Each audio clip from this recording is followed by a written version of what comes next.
It was just another sunny afternoon in Los Angeles. The kind of day when expensive cars glided over smooth pavement and showroom windows gleamed like trophies. The kind of day people wore money like perfume.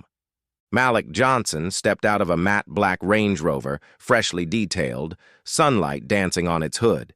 He wore dark jeans, a fitted white tee, and clean sneakers.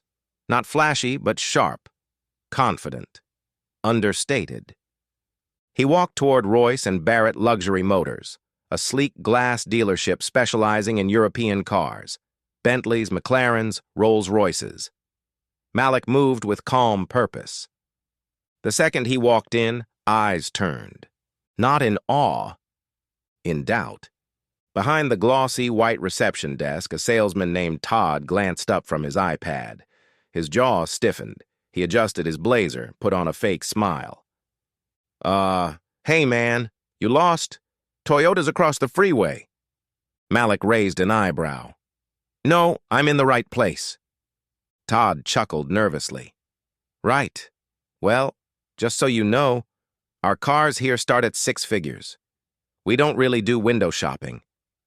Malik smiled, just slightly. I'm not here to look. I'm here to buy. Todd blinked. You want to buy a car here? Malik nodded. Something in the V12 range. Show me what you've got. A second man appeared. Greg, the sales manager. He was older, with slick gray hair and a tight smile that didn't quite reach his eyes. Is there a problem here, Todd? Todd shrugged. Nope, just giving our guests some direction. Greg turned to Malik. We typically require an appointment for test drives, he said, smooth but dismissive. And financial pre-qualification. Malik chuckled. You mean proof I can afford it? Greg gave a slow, fake laugh. It's nothing personal. Feels personal, Malik said. You ask everyone who walks in here for bank statements? Greg folded his arms. Look, sir, we've had situations before. If you're serious, you can leave your contact information. We'll call you. Malik didn't move, didn't shout, didn't curse. He just said, Bring out the general manager. Greg blinked. Excuse me? You heard me. Bring them out. I don't deal with assistants pretending to be gatekeepers. Greg let out a dry laugh. You want the GM? He said. Sir, that's not really how we... I said, Malik cut in, voice still calm but sharp enough to slice glass. Bring out the general manager. Greg hesitated. Then Malik reached into his pocket. Not for a weapon. For his phone. He opened his email, tapped on a thread, showed it to Greg. Greg squinted, then his face changed. The thread was titled Personalized Delivery, Malik Johnson, Rolls Phantom, Full Custom, and CC'd at the bottom, Eleanor Barrett, co-founder, Royce and Barrett. Greg suddenly stood straighter. I didn't realize... You didn't care to realize, Malik replied. You saw what you wanted to see. A hush fell over the room. Todd froze mid-scroll on his iPad.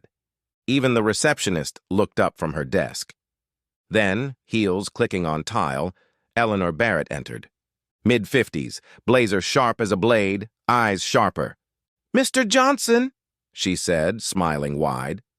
You're early. I was just reviewing your order. Everything is on track. She glanced at Greg, then Todd. Her smile didn't move, but her tone dropped like a hammer. Has there been a problem? Greg stuttered. No, just a misunderstanding.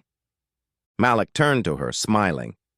They thought I was lost, or poor, or both. Eleanor's expression didn't change, but her words cut. Well, it's always nice when we learn who on the team needs retraining. She looked at Greg. You're done for the day. He opened his mouth, closed it, and walked away. Malik followed Eleanor through the glass doors into the private showcase area. Inside sat a custom Rolls-Royce Phantom, matte black with silver trim. Built to your specs, she said. Malik looked back through the glass at the showroom staff, faces pale, stiff, still pretending not to look. He smirked.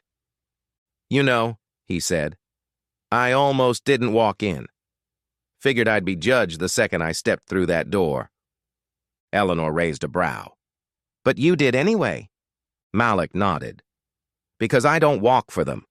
I walk for the ones who never get to prove them wrong. Later that evening, someone uploaded the footage. A customer in the lobby had filmed the entire confrontation, from Todd's dismissive comment to Eleanor's entrance. It was just a 1-minute clip, posted with the caption, "Black man walks into a luxury dealership. Watch what happens next." By morning, it had 2.4 million views. And counting. News outlets picked it up by the afternoon. Headlines read, "Discrimination at its finest, then justice walks in. They judged him by his skin, not his signature." This customer showed more class than the whole dealership. Malik didn't comment. He didn't have to. Meanwhile, the dealership's corporate office issued a statement. It was generic. Royce and Barrett does not tolerate discriminatory behavior. Too late. People were already in the comments demanding accountability. Eleanor, however, posted something else on her own personal account. Malik Johnson has been a client of ours for years. He's a leader, an investor, and more importantly, a man of incredible patience. What happened yesterday will be dealt with, publicly, transparently. Back at the dealership, Todd was gone. Greg was reassigned to corporate training in another city. The staff? Uncomfortable, quieter, different. But Malik didn't come back to gloat. He came back to pick up his car. Eleanor greeted him personally. "It's yours," she said, handing over the key fob. But Malik didn't leave immediately. He turned, faced the full showroom, and spoke. "You judged me when I walked in here, because of my skin, because of my clothes, because I didn't look like your idea of wealth." He paused. "But I'm not mad at you. I'm used to it. You're not the first. You won't be the last. But here's what you need to know." He held up the keys. "I didn't buy this car to prove anything. I bought it because I could. Because while you were busy judging, I was building. And you didn't even see me coming." The silence was louder than any applause. 2 weeks passed. The video was still trending. People recognized Malik on the street. Some wanted photos. Others just wanted to say thank you, not for buying a car, but for holding his ground with grace. One afternoon, he sat down for an interview with a local news station. The anchor asked, "Why didn't you just walk away?" Malik looked into the camera. "Because silence never changed anything," he said. "If I walk out quietly, they treat the next one the same." The clip from that interview went viral, too. Not because it was loud, but because it was true. A few days later, Malik was walking out of a bookstore when a boy, maybe 12, black, shy, ran up to him. "Hey, are you the guy from the video?" Malik smiled.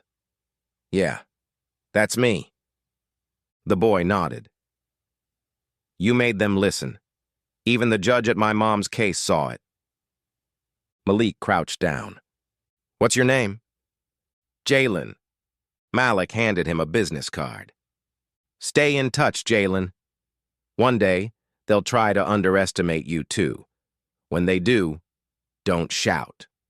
He smiled. "Just stand. Let the silence speak louder." That night, Malik stood alone in his garage, the Phantom quietly resting under soft lights. But he wasn't looking at the car. He was looking at a sticky note he'd taped to the wall years ago. "Don't buy it to flex. Buy it to prove you don't need to." He smiled, then walked back inside.